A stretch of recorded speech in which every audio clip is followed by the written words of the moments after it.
Bonjour à tous et à toutes et bienvenue sur Africly, le podcast totalement dédié aux littératures d'Afrique et des diasporas.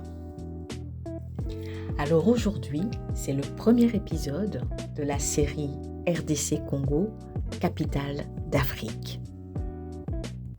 Je suis très heureuse de vous partager l'interview que j'ai eu l'honneur, la chance, mais aussi la grande joie de mener avec l'auteur Godefroy K. Mwana-Boato pour son roman La Maison des Merveilles. C'est un roman que j'ai adoré.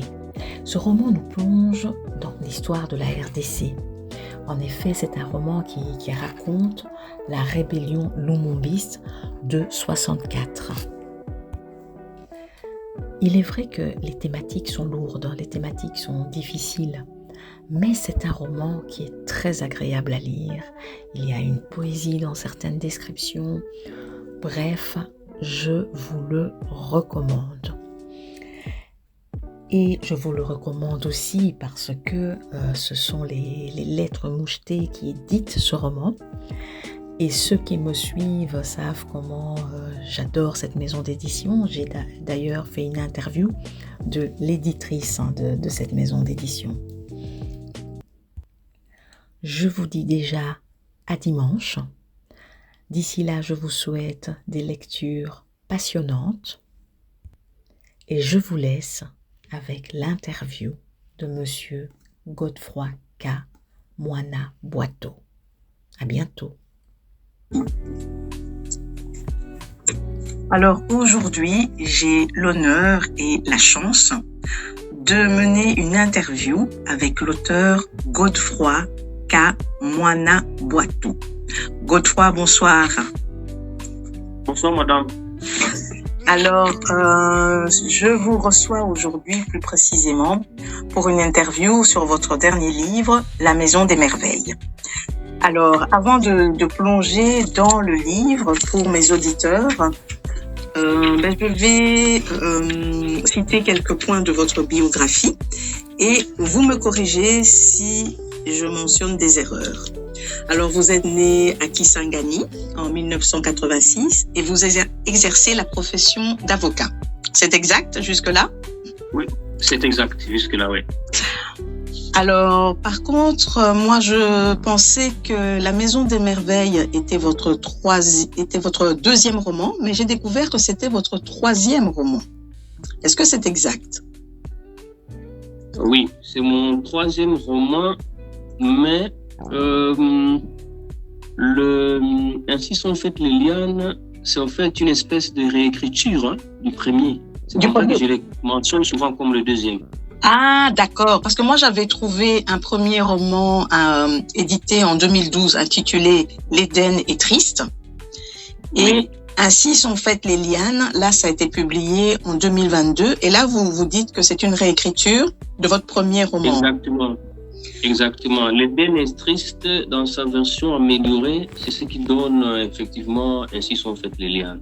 Ah, d'accord. C'est pour ça que partout, c'est mentionné que La Maison des Merveilles, c'est votre deuxième roman. D'accord. C'est mon deuxième roman, effectivement, oui. Ok. Alors, avant de passer aux questions, pour mes lecteurs, je vais un petit peu dire le résumé du livre, mais sans tout dévoiler. Oui, donc ce roman, La Maison des Merveilles, nous plonge dans une page d'histoire de la République démocratique du Congo. C'est cette période de l'histoire où il y a eu la rébellion mouléliste, donc en 64, ou la rébellion lumumbiste, d'autres l'appellent aussi comme ça. Alors, dans ce roman, on est en 2019, en Tanzanie, et on va suivre Omari, un riche homme d'affaires, qui pour ses 70 ans voudrait partir à Zanzibar pour régler une vieille affaire commerciale. Et pour ce voyage, il va emmener son fils, Abdallah. Et ce voyage va vraiment être l'occasion pour Omari de s'ouvrir un peu sur son passé, en 64 durant la rébellion mouléliste à laquelle il a participé. Et c'est durant ce voyage que son fils va découvrir un peu le passé, la vie de son père. Voilà, mais c'était vraiment un roman très agréable à lire. J'ai adoré les descriptions, il y en avait qui étaient un peu poétiques comme ça. Et mais il y a aussi tout ce suspense qui vous tient jusqu'à la fin. Donc voilà, je n'en dis pas plus, mais je vous invite vraiment, chers auditeurs, à vous plonger dans ce roman, La Maison des Merveilles. Alors, il y a de nombreuses thématiques dans ce roman, mais voilà, je vais en citer quelques-unes. Donc évidemment, la thématique centrale, c'est cette rébellion, mais il y a la transmission, il y a le Congo postcolonial, la colonisation, la traite négrière, les conflits armés et les vraies victimes dans ces conflits, les conséquences de ces conflits. Il y a aussi dans votre livre la force des femmes, et aussi il y a un élément qui traverse tout le livre, c'est la sorcellerie. Voilà un peu pour les thématiques. Alors, Godefroy, voilà la première question. Moi, je me disais, Omari, en fait, Omari, ce qu'il veut faire à la fin de sa vie comme ça, moi, j'avais l'impression qu'il voulait faire deux choses. Il voulait à la fois transmettre et il voulait aussi en même temps se libérer parce que il est habité par de cauchemars aussi. Hein. Donc au début du roman, ça, on voit ça. Il n'est pas tranquille à 100%. Donc voilà. Est-ce que c'est transmettre et se libérer pour Omari? Exactement, parce que si vous regardez le parcours d'Omari, sa vie, sa biographie, vous sentez qu'il est chargé de beaucoup de choses. Mm-hmm. Il s'est retrouvé très jeune, englué de plein pied dans une guerre dont il n'avait aucune maîtrise. Mm-hmm. Alors, le Congo, c'est exactement ce pays qui se retrouve à la solde de confrontations entre des puissances, entre des blocs, notamment la guerre froide, qui a mis en place une confrontation entre l'Est et l'Ouest du monde. Et le Congo était au cœur de cette confrontation. Et le personnage, Omari, il se retrouve ballotté. Au début, l'État congolais lui fait croire que il est du bon côté de l'histoire parce qu'il doit se battre contre les rebelles lumumbistes. Et les rebelles lumumbistes, ils sont appuyés par le bloc Est.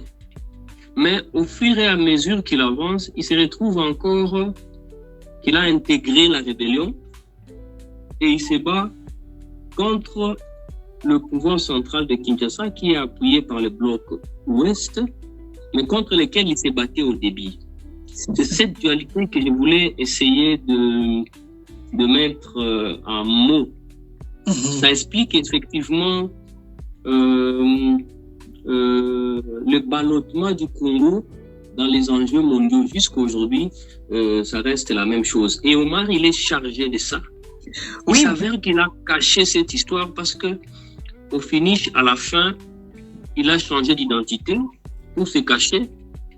Mais les événements vont les pousser à se dévoiler, à s'ouvrir et à expliquer malgré lui la mort dans l'âme, à l'expliquer à son fils. C'est ça tout l'enjeu, c'est ça toute la tension, toute la trame du roman. Il voulait bien cacher, il s'était bien dissimulé, mais le contexte de son fils qui doit revenir au Congo, se battre pour le maintien de la paix, va réveiller des souvenirs engloutis, enfuis en lui, et il va se dévoiler. C'est là qu'il va raconter tout ce qu'il avait déjà vécu en 1964. Voilà la situation. Et ce que je me suis dit aussi, dans votre livre, vous avez voulu aussi mettre en lumière les vraies victimes des guerres, c'est-à-dire les civils et les jeunes recrues comme Omari qui avait que 15 ans quand il s'est retrouvé dans cette guerre. Donc, j'avais l'impression que vous avez voulu leur donner une place. Exactement. D'habitude, on n'en parle pas trop. Je pense qu'on les a même oubliés, en fait. Aujourd'hui, les seules victimes qui bénéficient, je pense, de l'indemnisation, ce sont les victimes de la guerre de 2000. Mais les victimes de la rébellion de 64, personne n'en parle plus jamais. Elles n'ont jamais été indemnisées. Vous vous rendez compte que dans les villes, c'était le cœur des lumumbistes et il y a eu la plus grande prise d'otages qui s'est déroulée là-bas pendant cette rébellion. C'était vraiment le cœur avec les opérations Omegang et les opérations Dragon Rouge. Mais ces victimes-là, qui en parlent? Qui les a indemnisées? Les gens ont été tués, les gens ont été massacrés à Kisangani. Bon, c'est vrai, il y a aussi des religieux comme Anwarite, Nengapeta et autres qui ont été perdus pendant cette période-là de la guerre, mais personne ne les a jamais indemnisés. Je voulais aussi effectivement les réveiller, les ressusciter un peu dans la mémoire collective, de manière à ce que, à travers ces romans historiques, ils retrouvent un peu, on pense un peu à eux. C'est ça. Oui, ils ont été oubliés. C'est les grands oubliés, toujours. Exactement. Autre chose que j'ai beaucoup aimé aussi, c'est le rôle que vous donnez aux femmes. Que vous donnez aux femmes dans le conflit. La fiancée donc de Omari, très courageuse. Et il y avait aussi une autre femme, c'est dans un village quand les rebelles sont prêts à massacrer un homme. La femme s'interpose.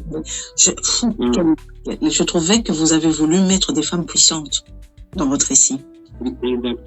Exactement. D'ailleurs, la femme d'Omar, elle s'appelle Khadija. Khadija, c'est le nom de la femme de Mahomet dans le Coran.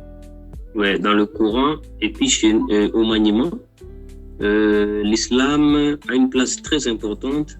Ce n'est pas par hasard que j'ai nommé Khadija, la femme de Omari, parce que je lui donne la place centrale. Toute la richesse d'Omari, il va l'avoir et l'obtenir à cause du courage de cette femme. Tout le parcours qu'il va suivre après être sorti de forces gouvernementales qui les avaient recrutés comme milice, il va le faire parce qu'il voudrait retrouver sa femme. J'accorde une place centrale à la femme, en fait, dans ce roman.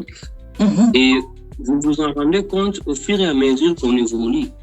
Lorsque je parle des féticheuses, je parle des mamans, j'évoque même le fils d'Omari, lorsqu'il se retrouve dans la maison des merveilles, l'élément déclencheur des échanges et du débat, c'est encore créé par une femme. Donc, j'essaie de placer la femme un peu au centre de toute l'intrigue de ce roman. Moi-même, je n'avais pas vu ça. Hein. Vous êtes la première à me poser cette question. Je n'y avais pas pensé. Mais en vous parlant, je découvre effectivement que de manière non voulue, j'ai mis la femme au cœur de l'intrigue de ce roman. Non. Les femmes sont puissantes et grâce à elles, les choses arrivent. Hein. Ou les choses sont réglées. Alors. Exactement. Pourtant, elles n'ont pas beaucoup de rôles, elles n'ont pas joué beaucoup de rôles d'avant-plan dans l'histoire du Congo. Oui. Elles sont souvent effacées. Oui, mais elles contribuent énormément, comme dans votre livre. Exactement. Alors, autre chose que j'ai beaucoup aimé aussi, c'est la responsabilité de ces conflits armés, la responsabilité de cette destruction du pays. qui ne revient pas seulement aux forces occidentales et au contexte de la guerre froide. Vous remettez en question aussi les dirigeants congolais, les chefs à la fois des rebelles et des forces gouvernementales. Ouais, et ça réapparaît encore aujourd'hui avec acuité. Le Congo est et sera toujours au cœur des enjeux du monde moderne. Parce que le Congo, je le pense et c'est vrai, c'est une création occidentale. C'est l'un des gros gâchis politiques du XXe siècle. Parce que le Congo, ce ne sont pas nos parents qui l'ont fait advenir. C'est des peuplades qui sont écartelées entre l'Est et l'Ouest, mais que les puissances occidentales ont décidé dont les puissances ont décidé de faire un État. Ils ont fait de cet endroit où il y a des Baluba, il y a des gens de l'Équateur, des Mongos, les Anamongos, il y a les Alours de l'autre côté au nord-est. Ils ont décidé d'en faire un pays, une nation. Mais lorsqu'ils en font une nation, qu'est-ce qui se passe par la suite? Et les conséquences. On décide à un certain moment qu'il va devenir indépendant. Mais entre-temps, celui qui était élu au départ, c'était Patrice Emery Lumumba. Je le vénère presque dans ce roman. Oui. On le tue, et puis ses partisans prennent les armes, mais on impose Mobutu pendant 32 ans. Et puis après, on a la rébellion on a les Rwandais qui finissent leur génocide en 94, en 94. Ils entrent au pays et on n'a jamais réussi à résoudre ce problème jusqu'à aujourd'hui. Qu'est-ce qui se passe après? On installe Kabila au pouvoir et puis il perd le pouvoir par la force. Et aujourd'hui, on revient encore à la case départ jusqu'au point où il faut que ce soit à Washington qu'on invite et à Doha les Congolais à aller se mettre autour d'une table et à parler. Mais qu'est-ce qu'on fait de ce pays au fait? Les dirigeants, ils sont pour quelque chose. Qu'est-ce qu'on lègue aux générations futures? C'est des questions qui rentrent dans les débats, dans les échanges lorsque ces gens se retrouvent dans la maison de merveille. La maison de merveille se retrouve à Zanzibar, mais la maison de merveille, au sein de la maison de merveille, c'est là qu'il y a les vrais débats entre mes personnages, et c'est là qu'il y a les moments clés, les moments phares du roman. Oui, c'est là qu'ils discutent sur l'avenir de l'Afrique, ils discutent sur l'avenir du Congo, mais cette maison des merveilles est le symbole de la diversité culturelle. La typotype s'est retrouvé dans cette maison des merveilles à un certain moment. Et c'est à partir de la maison des merveilles que beaucoup de choses ont été décidées, notamment pour la mise en place de Stanley Falls, de Stanleyville, dont les personnages étaient en train de rêver depuis le début. Mais actuellement, qu'est-ce qu'on fait du Congo? Qu'est-ce qu'on attend de nos dirigeants? Qu'est-ce que le Congo va léguer à ses enfants alors qu'il est au cœur des enjeux mondiaux aujourd'hui, les minerais stratégiques? Tout ce qui fait tourner le monde actuellement, l'intelligence artificielle, les batteries au lithium, et toutes ces richesses-là, on les a au Congo. Donc, de manière indirecte, je remets cette question sur la table, sur la place publique. Et justement, par rapport à... Donc là, vous êtes en train de poser la question, qu'est-ce qu'on fait du Congo? Et en même temps, je trouvais que dans votre livre, vous répondez aussi à la question, mais il y a des choses qui ont démarré d'une certaine manière dans la construction du Congo et dont on vit encore les conséquences aujourd'hui. Par exemple, oui. Il y a cet extrait, si vous permettez, sur après la colonisation. Il y a un extrait que je trouvais pas mal. Voilà, ici. C'est Voilà. À la page combien? À la page 210. Donc, ça commence, donc la dernière partie, donc je vais lire ça. Les États post-coloniaux sont des survivances d'un échec décrété. Des ratés issus d'un groupe de personnes qui ont désiré une chose et quand ils l'ont obtenue, s'en sont lassés. Les Africains ont désiré l'indépendance, qu'en ont-ils fait? En voulaient-ils vraiment? Le Congo, par exemple, avait à la fin des années 50, non pas une élite dotée d'un projet politique sérieux pouvant lui permettre de prendre la relève du colon, mais une petite bourgeoisie timorée et pleine d'idées préconçues. Il n'y avait que des jeunes inexpérimentés, envieux et revanchards. Ils étaient de ceux et celles qui désiraient et n'obtenaient jamais ou si peu. Ces évolués enviaient la position du colon et ses privilèges qui lorgnaient de longue date. Ils voulaient rouler carrosse, copuler sur de gros matelas dans de belles villas, taper sur des machines à écrire, marcher sur des tapis rouges en recevant les honneurs militaires comme les Wazungu. La confrontation des camps Lumumba, Kasavubu peut se justifier par le besoin pour chacun d'eux d'être le substitut du Mondélé. Voilà, je voulais partager cette page parce que je la trouvais très très forte comme réflexion et pour expliquer comment tout a été mal parti, quoi. Exact. C'était une colossale farce, comme je continue à le dire. Et on en vit les conséquences aujourd'hui. Avons-nous réussi à construire un État viable? Mais non. On n'a pas de pièces d'identité jusqu'à aujourd'hui. On ne fait qu'habiter les villes issues de la décolonisation. On n'en a construit aucune autre. On les détériore d'ailleurs. Les routes d'intérêt national, on ne fait pas évoluer. La sécurisation du territoire national continue à nous poser un problème. Le Congo, c'est un gros gâchis du XXe siècle. Un échec. Un échec décrété. Oui.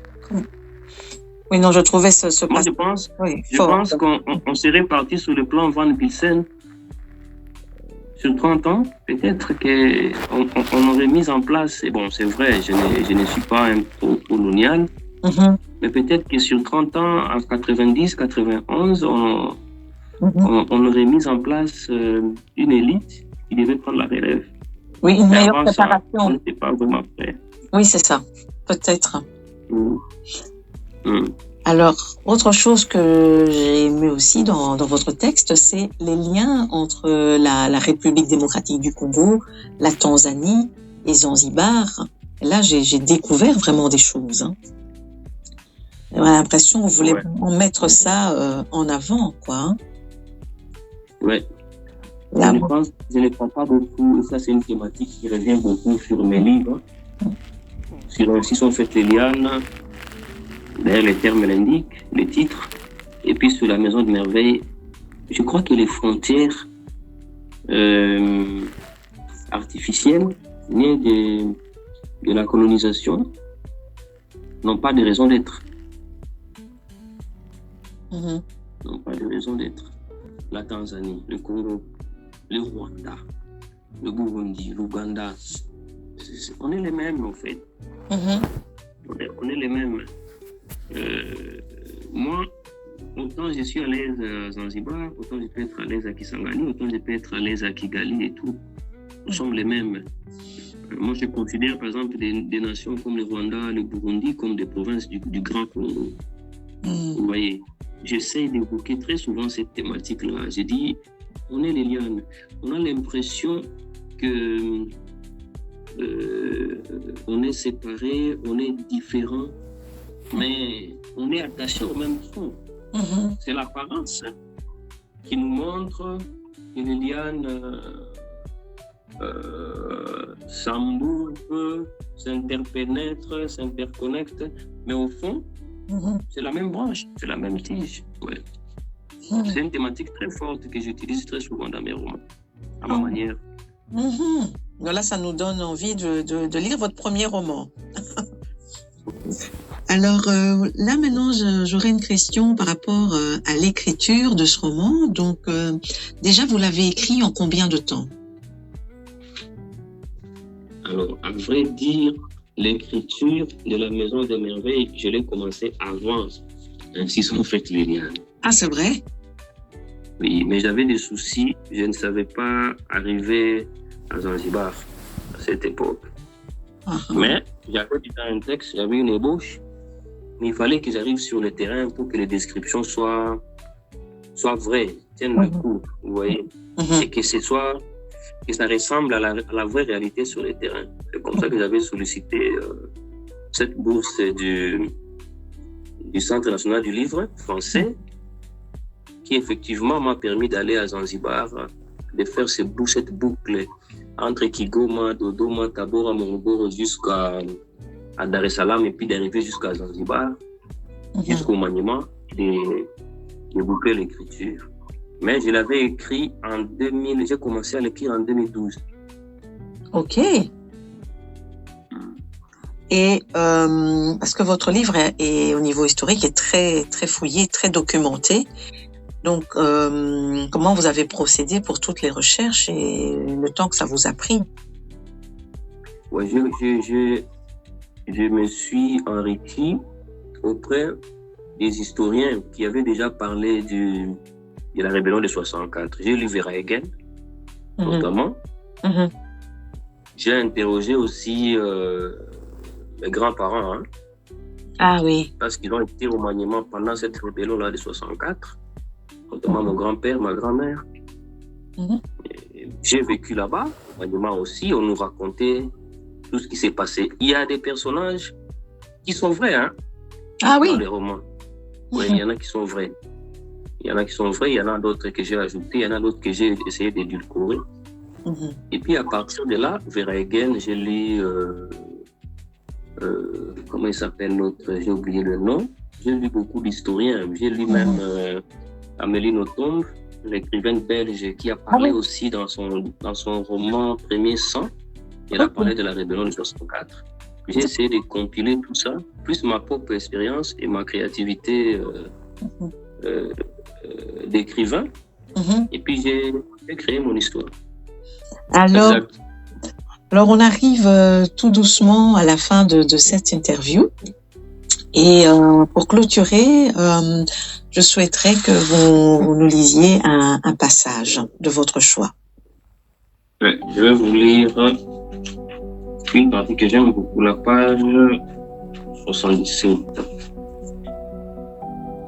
C'est le chapitre 5. Ok. Après la guerre vient la nausée. L'odeur du sang se mêle à celle de la fumée et s'infiltre dans tes narines, puis dans tes méninges. Là est le lit domicile à perpétuité. Et voilà otage olfactif du sang et des végétaux incinérés. Chaque fois qu'un parfum de feuilles mortes effleurera tes épithéliums, tu repenseras à ce champ de bataille. Quelqu'un qui vient dans se blesser sous tes yeux et abracadabra, et revoilà au cœur des ténèbres. Je l'appris plus tard à nos dépenses. Oui, après la guerre vient la nausée, la lassitude, la colère et la nuit. Parmi les mouches qui festoient sur des cadavres et les vautours en vol stationnaire, espérant que le croque-mort ne sera pas ponctuel, il ne reste plus âmes qui vivent sans être de mauvaise humeur. Je l'étais moi aussi ce jour-là, de très mauvaise humeur. Un camarade m'avait prêté sa culotte, la mienne empestait la pisse, la sueur et la peur. Comme je te l'ai dit plus haut, un peu d'eau que j'avais bu d'une seule traite avant d'aller vomir derrière la dune. Pour me remercier de lui avoir sauvé la vie, Ramazani m'a glissé un peu de chanvre, enroulé dans ce qui restait d'un papier journal froissé. Je l'ai fourré dans la poche de ma nouvelle culotte, mais je n'avais pas de bonne humeur, ni moi, ni Ramazani, ni personne d'ailleurs. Voilà. Merci beaucoup.